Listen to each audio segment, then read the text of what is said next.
오늘 맥체인 성경 본문은 출애굽기 40장, 출애굽기 마지막 장으로 성막 봉헌식입니다. 여호와의 구름이 성막에 덮이고 이스라엘의 새로운 시대가 열립니다. 이는 오순절 성령 강림의 새 시대를 내다보게 하고 있습니다. 요한복음 19장은 예수님의 십자가 고난과 죽으심입니다. 빌립보서 3장은 바울이 예수 안에 침투한 율법주의를 경계하고 있습니다.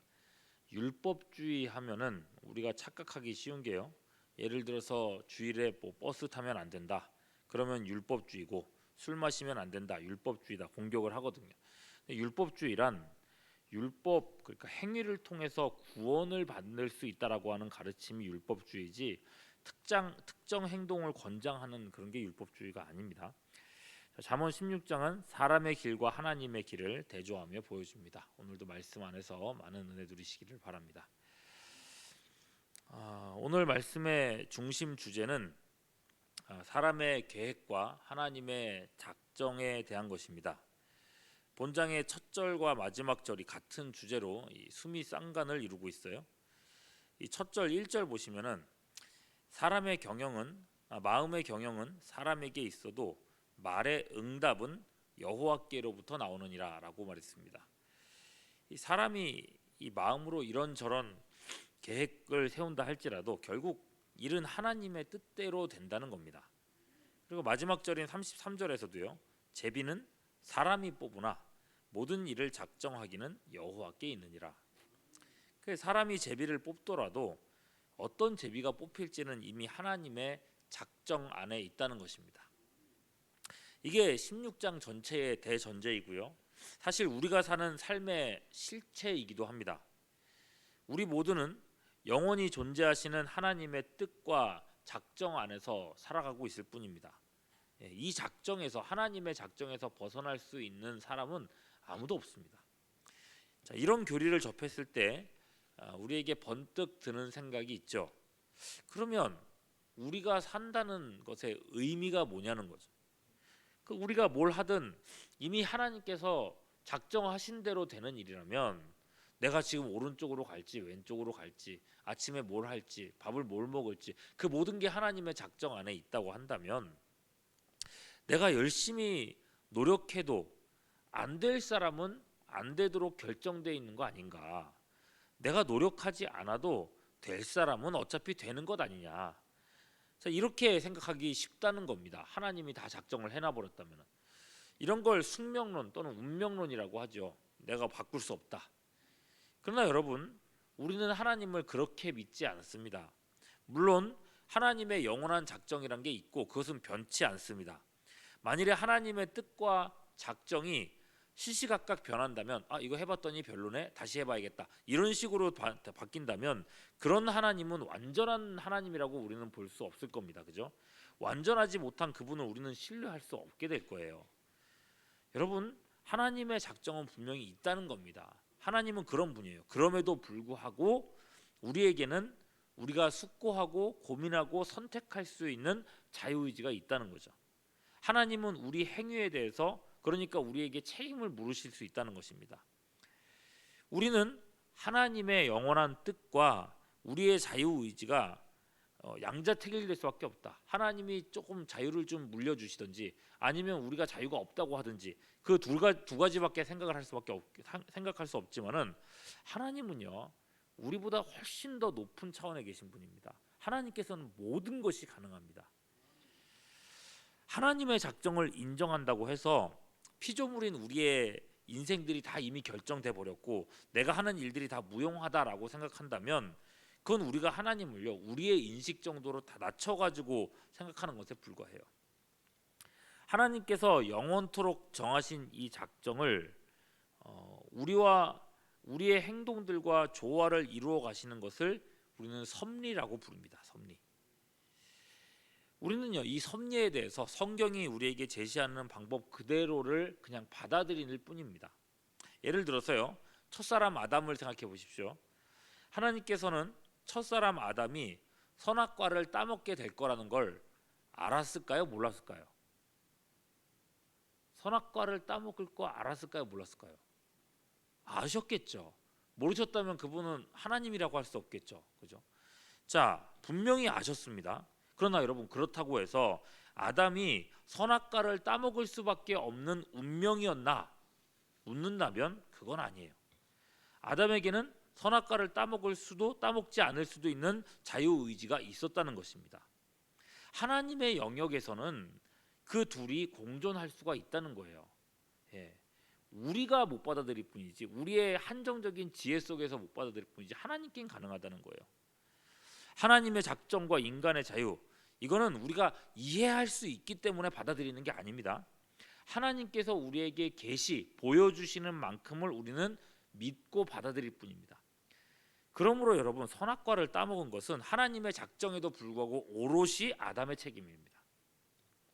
이렇게 하나님의 전지하심과 인간의 책임성 두 가지를 우리가 함께 인정한다면 우리는 이제 16장, 오늘 읽은 16장 전체의 말씀을 이해할 준비가 된 겁니다. 자, 먼저 하나님의 영원한 작정을 우리가 알고 인정한다면 우리는 하나님의 절대적인 섭리를 믿고 하나님을 신뢰할 수 있게 됩니다. 하나님은 실수하지 않는다는 걸 우리가 알게 되는 거예요. 3절 보십시오. 너의 행사를 여호와께 맡기라. 그리하면 내가 경영하는 것이 이루어지리라. 우리의 경영을 하나님의 영원하신 실수 없으신 그 모습을 안다면 우리의 경영, 우리가 하는 일들을 기꺼이 하나님께 맡겨드릴 수 있게 되는 거죠. 하나님은 변덕을 부리시는 분이 아닙니다. 하나님께 맡겨드릴 때에 우리는 불안해하거나 두려워하지 않아도 됩니다. 하나님께는 모든 것이 예가 되기 때문에 그렇습니다. 심지어 4절 보십시오. 여러분, 악인들이 날뛰지 않습니까? 세상 살아가면서요. 얼마나 불안해요. 그러나 여러분, 하나님의 관점에서 생각해 보자고요. 여호와께서 온갖 것을 그 쓰임에 적당하게 지으셨나니 악인도 악한 날에 적당하게 하셨느니라. 그러니 여러분, 우리는 저런 악인들이 저렇게 막 전쟁을 이렇게 뭐 여러 가지 일들을 할 때 우리는 두려워할 필요가 없어요. 하나님께서 잠시 허용해 두셨을 뿐입니다. 지금은 저렇게 마음대로 행하는 듯해도 저들에게는 정해진 결과가 있습니다. 그게 5절이죠. 무릇 마음이 교만한 자를 여호와께서 미워하시나니 피차 손을 잡을지라도 벌을 면하지 못하리라. 하나님의 벌을 피할 수 없다는 겁니다. 결국에는 하나님께서 심판하신다는 거죠. 그런 악인들이요. 무엇보다 하나님의 가장 위대한 작정이 뭡니까? 예수님을 통한 구원의 완성이야말로 가장 위대한 작정이지 않겠습니까? 6절 보십시오. 인자와 진리로 인하여 죄악이 어떻게 된다고요? 속하게 되고 여호와를 경외함으로 말미암아 악에서 떠나게 되느니라. 죄를 속한다. 종종 말씀드립니다만 잠언에서 인자와 진리라고 하는 표현이 나오면요, 되게 많이 나와요. 이 표현이 나오면은 대부분 이것은 예수님을 예표하는 표현입니다. 요한복음에서는요, 이 표현을 그대로 받아서 은혜와 진리라는 표현으로 계속해서 말씀을 하세요.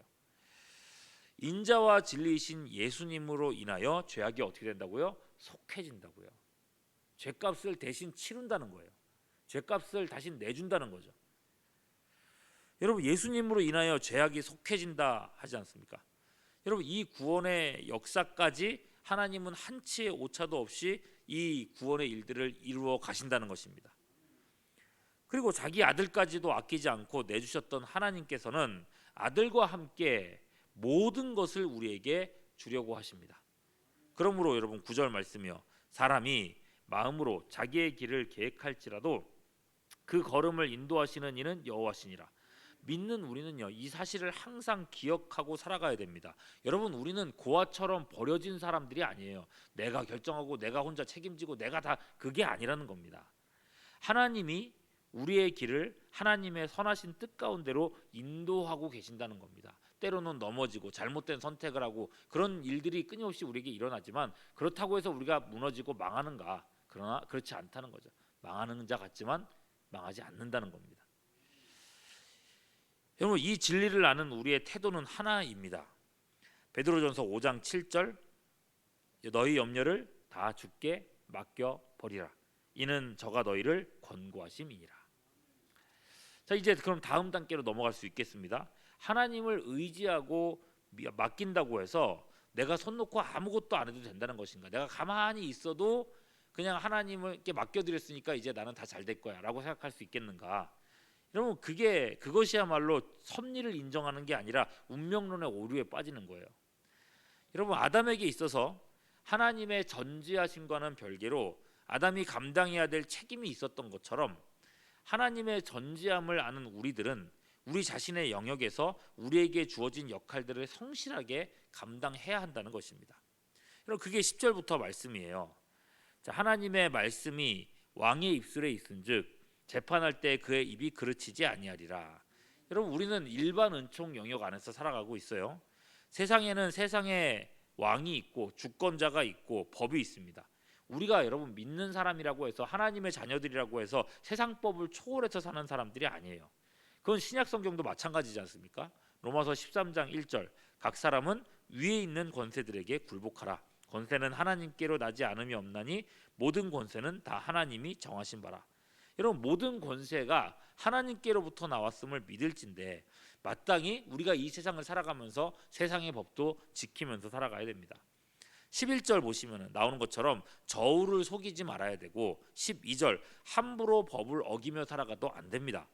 이러한 법과 질서 안에서 우리에게 주어진 삶을 그저 열심히 살아가는 거예요. 16절 지혜와 명철을 얻고자 노력해야 되고 19절 겸손하며 20절 삶과 말씀에 주의함으로 24절 매일 선한 일을 하며 살아가야 된다는 것입니다.